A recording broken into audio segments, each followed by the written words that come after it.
بسم الله والحمد لله والصلاة والسلام على رسول الله. طلبة تانية إعدادي، أهلا وسهلا بيكم. معاكم مستر أحمد والي والرياضيات افهمها ببساطة. إن شاء الله بإذن الله النهاردة هنحل تمارين الدرس التاني، وهو الفترات والعمليات عليها، وعايزك تركز لأن ده أقوى تمرين عندك في الواجب، يعني أقوى تمارين في كتاب المعاصر. فعلى بركة الله خلينا نبدأ عشان ما نضيعش وقت، وإن شاء الله بإذن الله يعني هتفهم كل حاجة واقفة معاك في الدرس ده لو ركزت في حل التمارين. طيب، السؤال الاول بيقول لك اكمل الجدول التالي. انا مدي لك الفتره، عايزك تعبر عنها بالصفه المميزه وتمثلها على خط الاعداد. الفتره اللي قدامي دي هي -1 مغلقه و2 مفتوحه. هو مثلها كتب اكس اكبر من او تساوي -1 واقل من 2. عايز تمثلها على خط الاعداد. هاجي انا سيادتك اعمل هنا كده -1 مقفوله اهي و2 مفتوحه، روح موصل كده وروح مظلل اللي بينهم كده. خلصت. السؤال اللي بعده، اللي قدامي ده هو الفترة من -2 مفتوحة لحد 3 مغلقة. أنا هكتبها بطريقة الصفة المميزة زي ما هو كاتبها، x حيث x تنتمي لr و x أكبر من -2 لأنها مفتوحة مش حاطط يساوي، وأقل من أو تساوي 3 لأنها مغلقة فحطيت لها يساوي. طيب هنا أنا مدي لك x أكبر من الأربعة. كلمة أكبر من الأربعة معناها إن الأربعة دي مفتوحة وهيروح ناحية الأكبر، يعني ناحية المالة نهاية. يبقى هنكتب من 4 مفتوحة إلى المالة نهاية مفتوحة. طب هنا من سالب ما لا نهاية، سالب ده يعني أصغر. كويس أوي، تعالى لغاية 2 مغلقة. أدي الاتنين أهي مغلقة، وأدي السالب ما لا نهاية دي مستر أحمد أهي الناحية دي كده. كويس، حلو. احنا بنكتب الفترة دايما منين؟ من الشمال لليمين، من سالب ما لا نهاية ل2. يبقى هنكتبها بطريقة الصفة المميزة، x حيث x تنتمي ل r وx أصغر من أو تساوي، لأن الاتنين مقفولة خلاص الاتنين. ده السؤال الأول. السؤال الثاني، ضع ينتمي أو لا ينتمي، جزئية أو ليست جزئية. هل التلاتة تنتمي للفترة المغلقة 3 و5؟ قلت لك أدام العدد مغلق يبقى ينتمي. طيب -2 العدد مفتوح يبقى لا ينتمي. حلو. -2 تقع ما بين -1 و6، أقول له لا طبعا. -1 بعدها 0 بعدها 1 بعدها 2 لغاية 6، يبقى دي لا تنتمي. طب كويس. 0 ينتمي للفترة من -3 مفتوحة ل3 مفتوحة، أقول له ينتمي. طيب جذر ال 16 كام يا مستر أحمد؟ 4. هل الأربعة تقع في الفترة من -4 لما لا نهاية؟ أقول له طبعا تنتمي. طيب جذر التكعيب ل1 هو -1، هل ينتمي لهذه الفترة؟ أقول له طبعا من سالب ما لا نهاية ل1 فيها هذا العدد. طيب الأرقام 0 موجود، 1 موجود، 2 موجود في الفترة، يبقى دي جزئية. ليه؟ عشان مجموعة. حلو. دي ار اللي هي الأعداد الحقيقية من سالب ما لا نهاية لما لا نهاية. هل الأعداد الحقيقية الموجبة تنتمي للأعداد أو جزئية من الأعداد الحقيقية ولا دي جزء؟ طيب الصفر والواحد هل موجود في الأعداد الحقيقية الموجبة؟ هقول له لأ، الصفر غير موجب. لو عملت لي الصفر مفتوح كنت أقول لك جزئية، لكن دي إيه؟ غير جزئية. طيب جذر 2 دي يا جماعة على الآلة هتطلع 1.4 تقريبا. هل 1.4 ينتمي لهذه الفترة؟ أقول له لأ، الفترة دي بادئة من الاتنين، يبقى لا ينتمي. طيب السؤال اللي بعده، هل 5 تنتمي لجذر 5 وجذر 23؟ جذر 23 ده 4 وكسر، خلاص، يبقى 4.3 تقريبا. الفترة دي ما فيهاش 5، يبقى لا تنتمي. طيب هل الأعداد الطبيعية تنتمي من 0 إلى ما لا نهاية أو جزئية من 0 لما لا نهاية؟ طبعا جزء منها، من 1 و2 و3 و4. ولا الصفر مش معانا؟ يبقى لا، ليست جزئية. خلاص، يبقى ده الجزء الاولاني. هنخش على السؤال الثالث. بيقول لك اكتب كل مما ياتي على صوره فتره ومثلها على خط الاعداد. اكس تنتمي لار واكس اكبر من -1 واقل من 5. اولا انت هتكتبها فتره، يعني هتيجي سيادتك تقول لي من -1 مفتوحه ل5 برضو مفتوحه. حلو الكلام.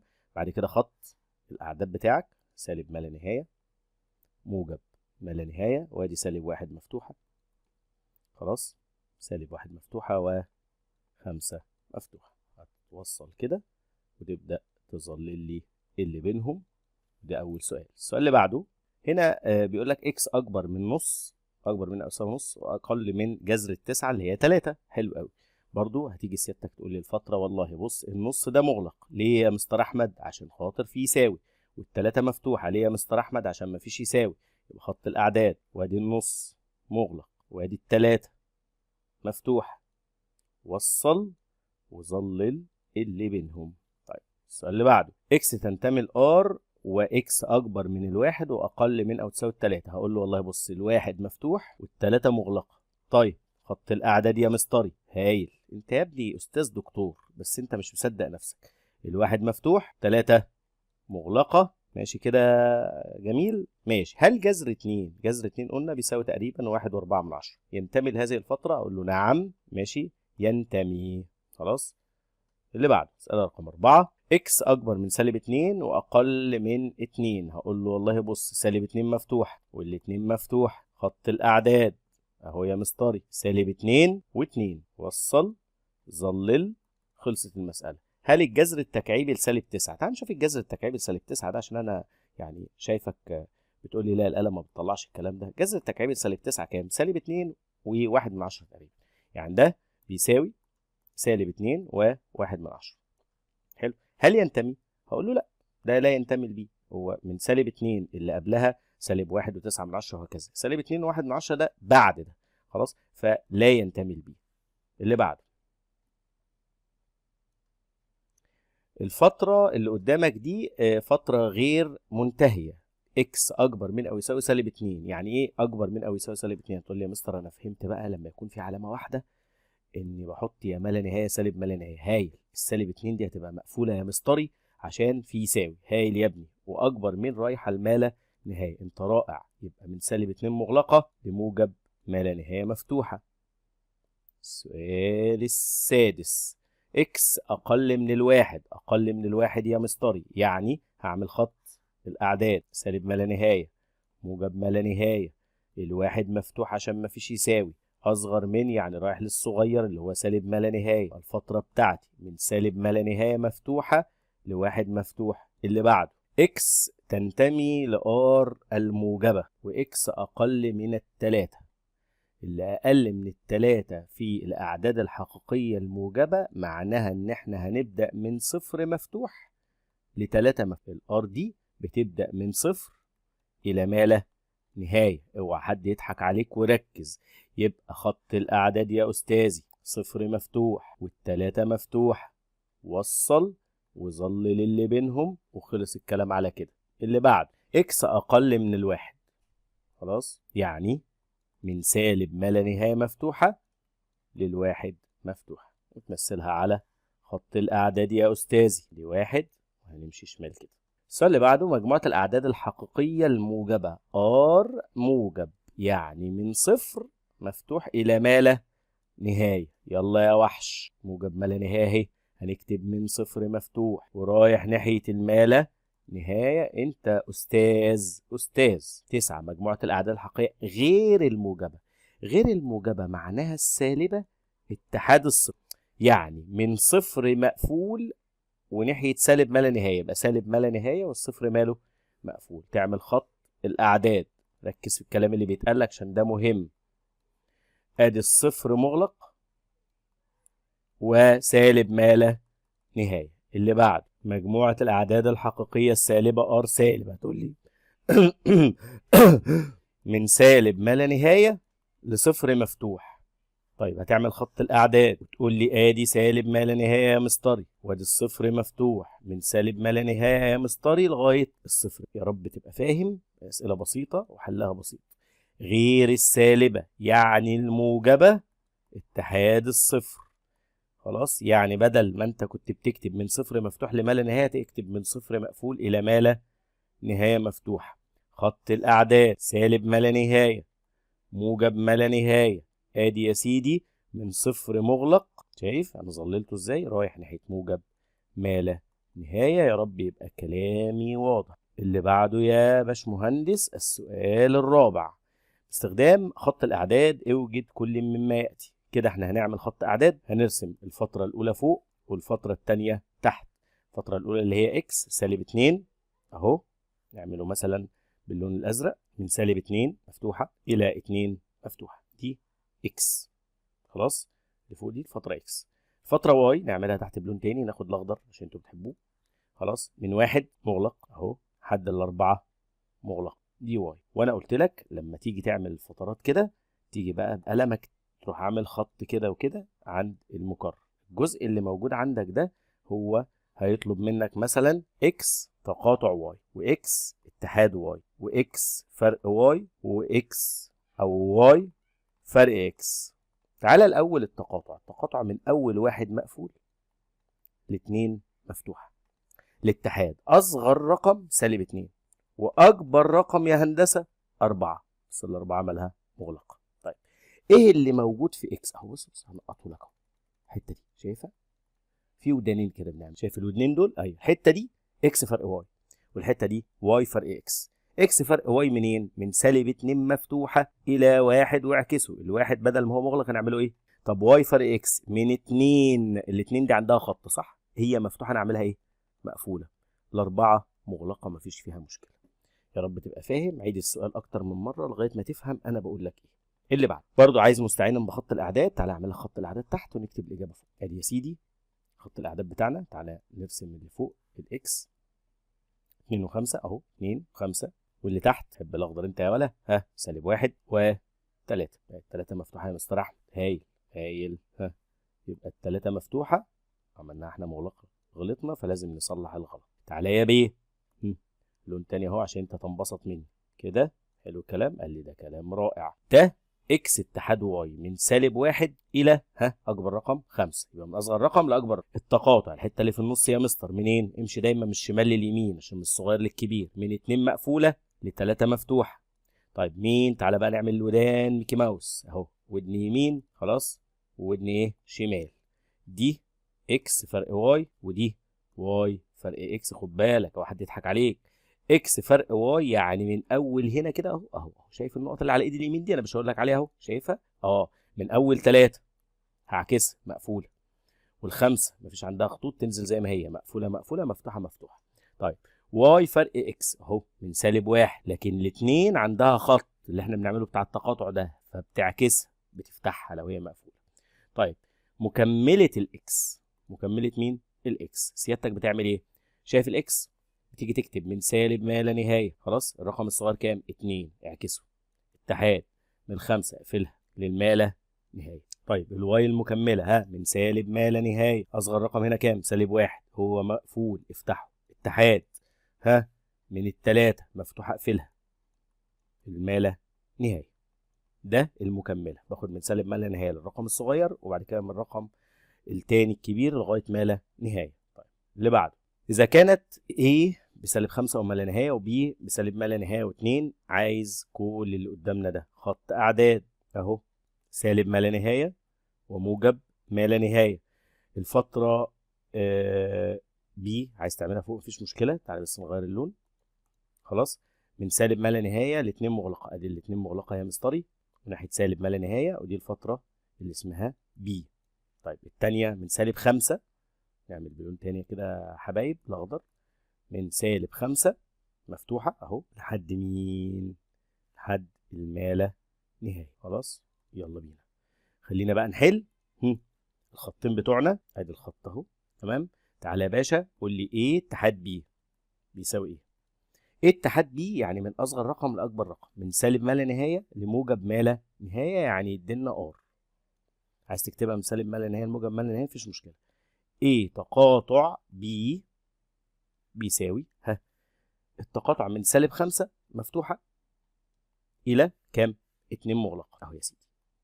طيب تعالى على الفرق اللي موجود في ايه اهو، نعمل ميكي ماوس اهو. ايه فرق بي من سالب ما لا نهايه الى ال5، وقلنا ادام عندها خط مفتوحه اقفلها، مقفوله افتحها.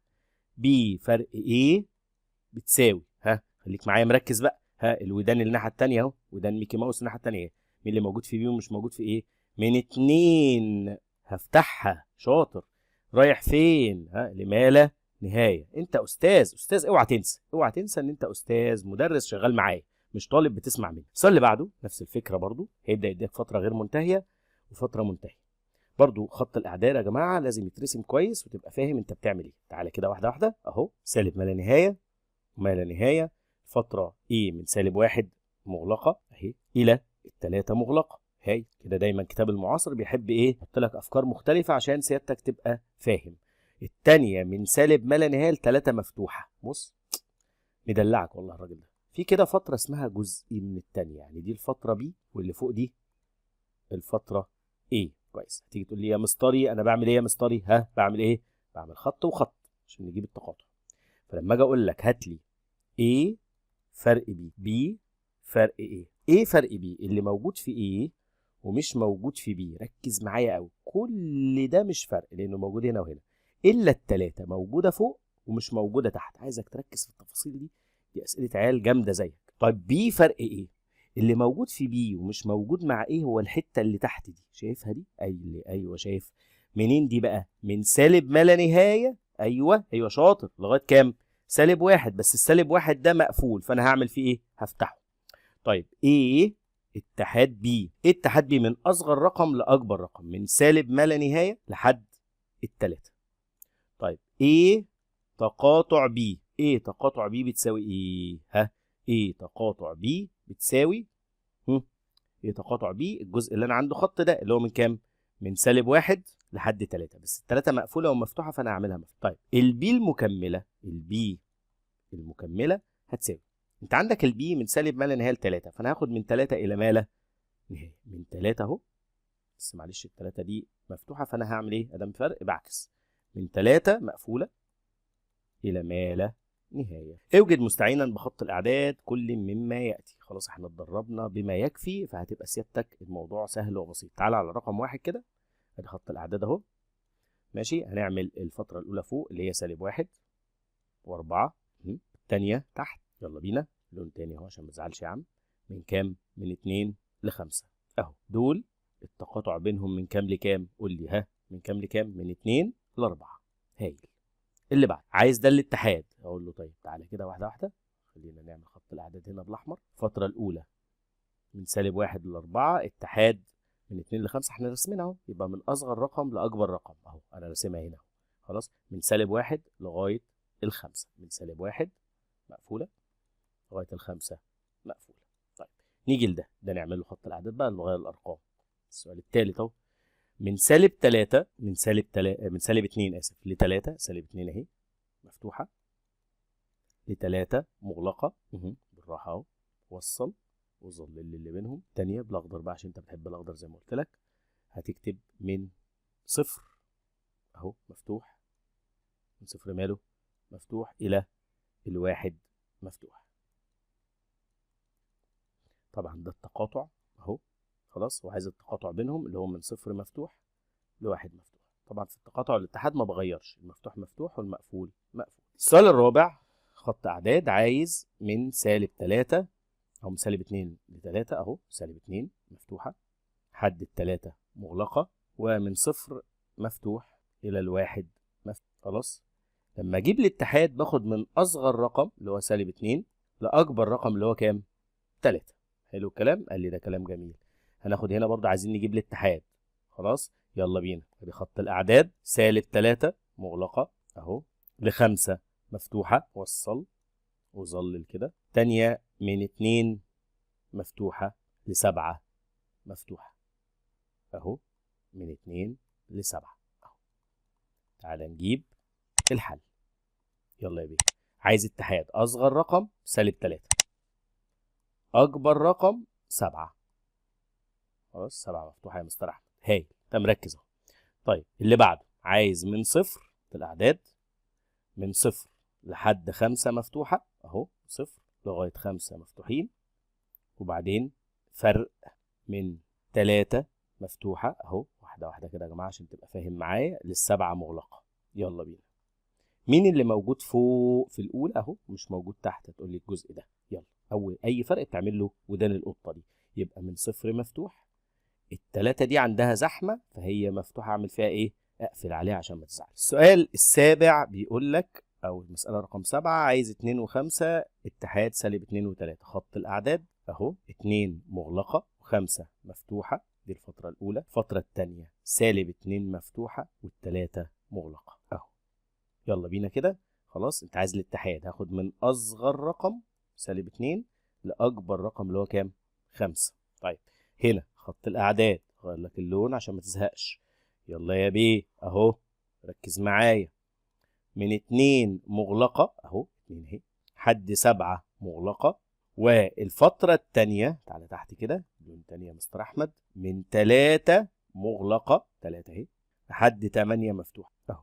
ده الفرق اللي موجود فوق مش موجود تحت. تعمل ودان القطة. طيب مستر أحمد قال لنا اللي بعيد عن الزحمة الاتنين ما فيهاش مشكلة. مين اللي عند الزحمة التلاتة؟ هي مغلقة. اعمل ايه؟ افتحها.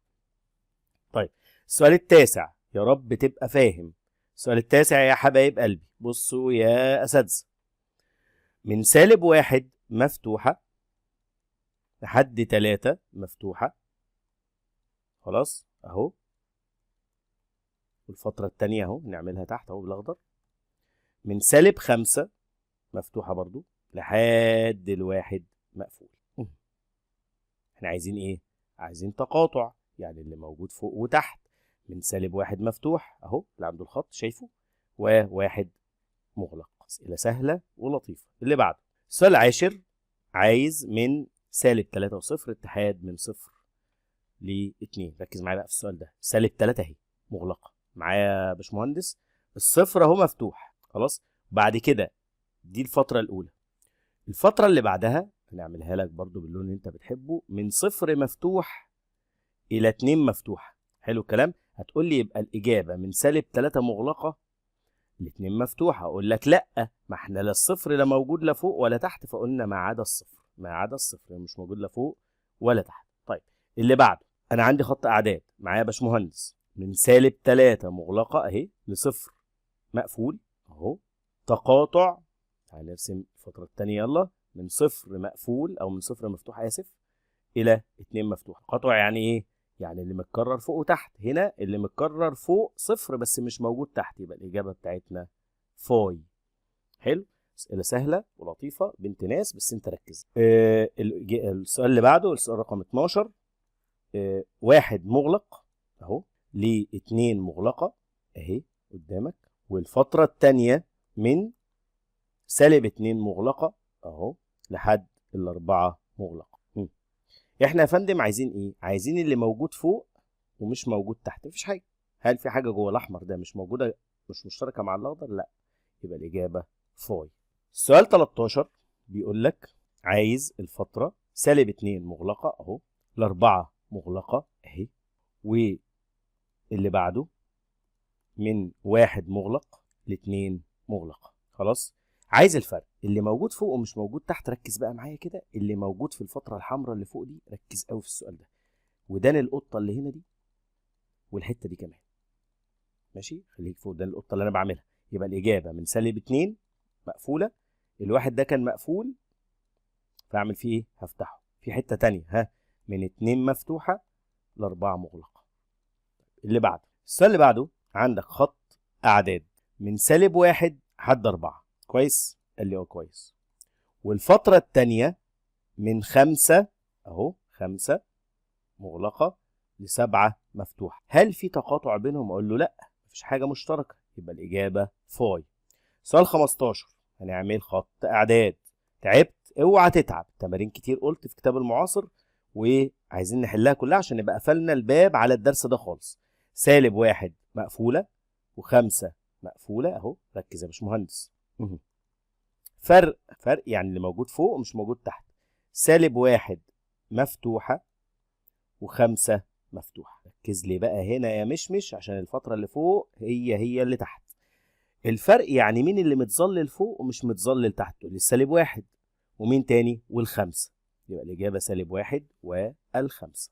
السؤال التاسع بيقول لك اوجد مستعينا بخط الأعداد. طبعا هو نفس فكرة السؤال الثامن، بس هنا هيديك فترات غير منتهية.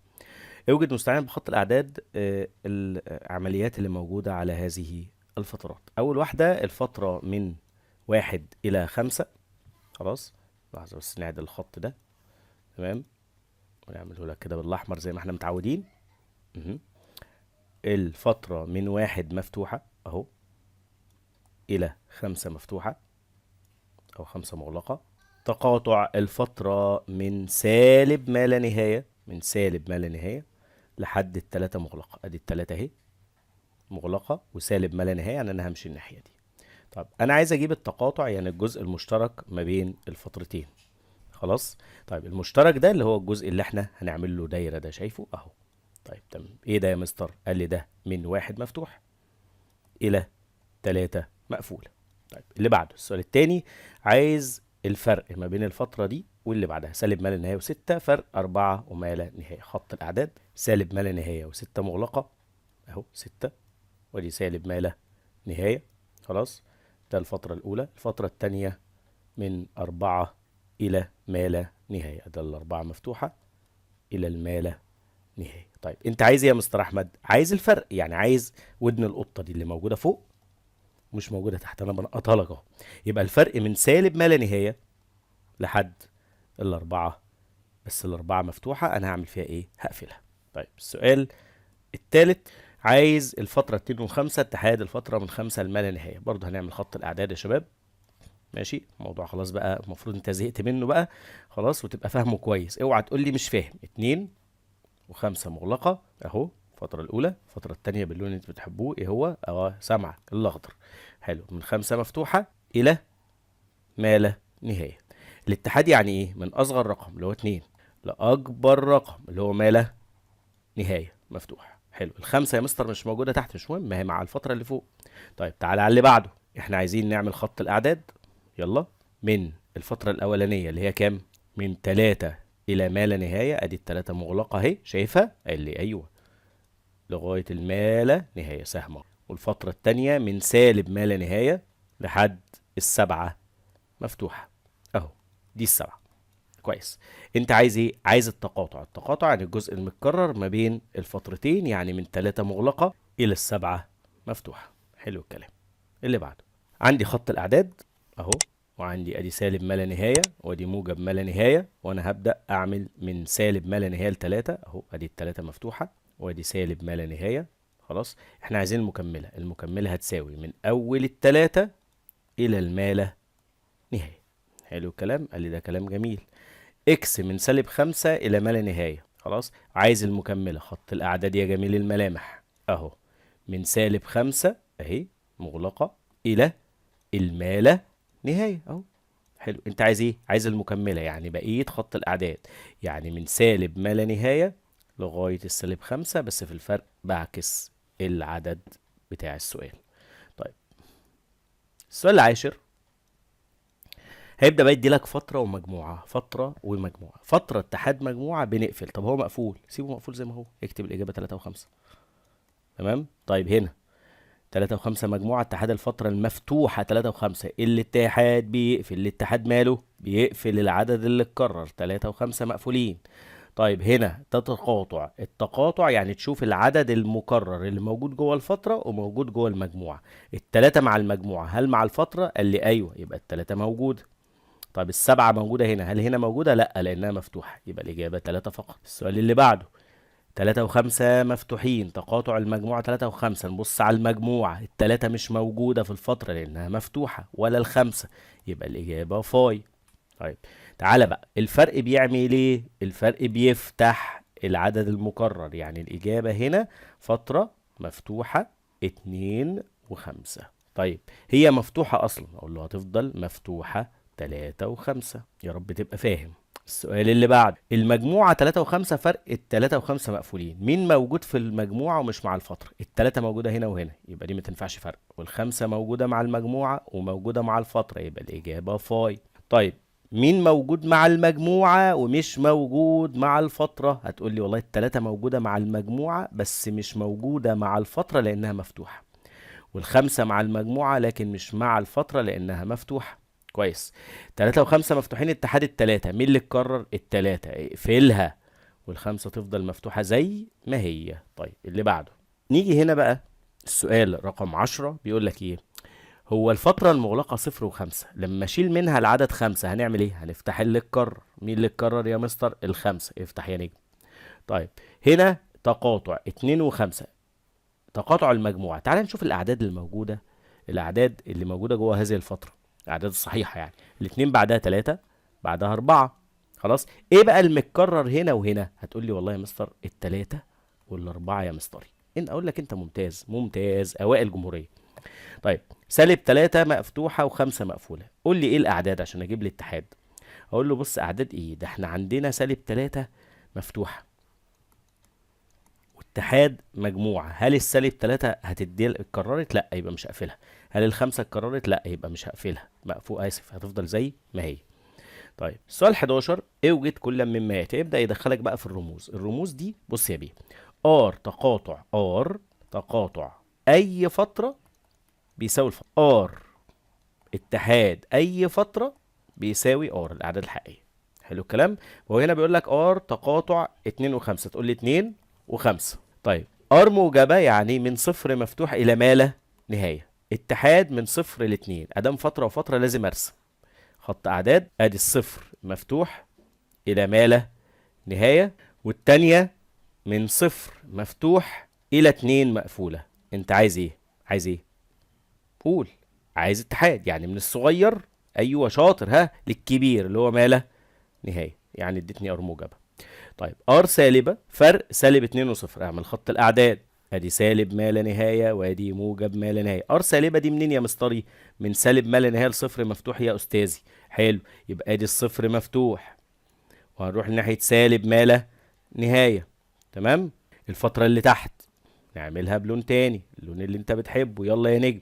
من سالب 2 مغلقة لحد الصفر مفتوح. ايه اللي موجود فوق؟ نعمل ودن قطة كده اهو، بنقطها لك وانت شايفها ودن القطة اهي. يبقى من سالب ما لا نهاية اهو، كل الحتة دي اللي موجودة في الاحمر ومش موجودة في الاخضر اللي تحت، لغاية سالب 2. بس السالب 2 عندها وش نروح عاملين فيها ايه؟ فاتحينها. السؤال اللي بعده، السؤال الرابع، الار السالبة اتحاد الار الموجبة. قلنا ان ده بيديك الاعداد الحقيقية بس من غير الصفر. طب الاعداد الطبيعية، مش دي الطبيعية، ماشي، اللي موجودة في الفترة. تقول لي سالب 3 مش موجود، سالب 2، تعال نشوف الاعداد اهي، سالب 3 سالب 2 سالب 1 صفر، مش موجود الصفر لانه مفتوح. يبقى هل في اعداد طبيعية في دول؟ لا، يبقى الاعداد الطبيعية مفيش، يبقى فاي. اعداد الصحيحة، طلع لي الاعداد اللي في الفترة هنا. سالب 1 مش معايا، صفر وواحد، خلاص هم دول اللي موجودين، دي الاعداد الصحيحه. قال لك الموجبه الايه، ها، الموجبه مين فيهم موجب؟ ثواني بس نمسح ده. مين في دول موجب؟ هتقول لي والله الواحد بس. مصحصح كده للكلام عشان تفهم. السؤال السابع، الزد السالبه اللي هي الاعداد الصحيحه السالبه. هات لي الاعداد اللي هنا كده. سالب 2 مش معايا، سالب 1، ها، صفر، 1، 2، 3. كويس. ايه السالب اللي فيهم؟ سالب 1، يبقى الاجابه بتاعتنا سالب 1. خلاص، ده تقاطع. ندخل بعد كده على أسئلة الاختيار من متعدد، وهتبقى أسئلة سريعة. الأعداد الحقيقية بتساوي، ها، الأعداد ار موجب تقاطع ار سالب؟ لا طبعا. ار موجب اتحاد ار سالب؟ لا. هل كيو تقاطع كيو داش؟ لا، دي بفاي. ها، من سالب ما لا نهاية الموجب ما لا نهاية. السؤال اللي بعده، الار الموجبة منين يا جماعة؟ ها، الار الموجبة اختيارها ايه؟ من سالب ما لا نهاية، من صفر اسف لما لا نهاية. صح، عشان الصفر مفتوح. تمام. السؤال اللي بعده، الار السالبه. هتقولي السالبه يبقى من سالب ما لا نهايه لصفر. صفر مفتوح ولا مقفول؟ لا مفتوح يا مستر، عشان الصفر لا موجب ولا سالب. لازم تبقى عارف الحاجات دي كويس جدا جدا جدا. طيب اللي بعده، مجموعه الاعداد الحقيقيه غير السالبه يعني الموجبه اتحاد الزيرو، يعني من صفر مقفول الى ما لا نهاية. الإجابة ج. مجموعة الأعداد الحقيقية غير الموجبة يعني الآر السالبة اتحاد الزيرو، يعني من سالب ما لا نهاية لصفر مقفول. اللي بعده، القيمة المطلقة لسالب 4 طبعا ب4. مالها بقى؟ هل موجودة من 3 لما لا نهاية؟ تنتمي. السؤال السابع، إذا كانت 2 و5 تنتمي، أو العدد إيه ينتمي للفترة 2 و5، فإن إيه يمكن أن تساوي مما يأتي. ما ينفعش طبعا لا 2 ولا 5، أي عدد بينهم، طبعا الأربعة. يبقى الإجابة ج. إذا كانت إيه لا تنتمي للفترة سالب 1 و3، فإن إيه يمكن أن تساوي، طبعا سالب 1 لا ينتمي لأنه مفتوح، الصفر موجود والتلاتة موجودة والاتنين موجودة. طيب اللي بعده، إكس تساوي الفترة من سالب 5 مقفولة لسبعة مفتوحة. أي مما يأتي صحيح. السبعة تنتمي لإكس؟ لا طبعا، يبقى ده غير صحيح. ماشي، واحنا عايزين الصحيح. سالب 5 لا تنتمي لإكس؟ لا تنتمي. صفر لا تنتمي لإكس؟ لا تنتمي. سالب 2 تنتمي لإكس؟ تنتمي، يبقى هو ده اللي صحيح. يبقى ده كله غلط ودي الحاجة الوحيدة اللي صح. السؤال العاشر، سالب جذر 25 يديك سالب 5، و25 يديلك 5. الجذر التكعيبي لسالب 125 يديك سالب 5. هل سالب 5 تنتمي ولا لا تنتمي؟ هتقولي لا، لا تنتمي عشان مفتوح. السؤال 11، أعداد الحقيقية أو الأعداد الصحيحة الموجبة تنتمي أو جزء من صفر إلى ما لا نهاية. الأعداد الصحيحة الموجبة اللي هي 1 2 3 4 موجودين دول يا مستر، يبقى دي جزئية، جزء. خلاص، افهم كويس وانت فاهم امتى جزئية وامتى تنتمي. جزئية وليست جزئية للمجموعات، ينتمي ولا ينتمي للأرقام. السؤال اللي بعده، أي مما يلي يمثل إكس تقاطع واي؟ خد بالك إن إكس تقاطع واي بيساوي إيه؟ الجزء اللي اتكرر فوق وتحته اللي هو الخمسة، اللي هي الإجابة ب. بس خلاص. السؤال 13، الفترة سالب 3 و6 مقفولين، فرق 6 و8. طب أنا لو جيت عملت خط الأعداد على الخط اللي أنا رسمه لك ده، ماشي أهو، سالب 3 أهي مقفولة أهي لحد 6، ماشي، واللون اللي أنت بتحبه إيه يا ولا؟ أخضر يا ولا. من 6 مفتوحة إلى 8 مفتوحة.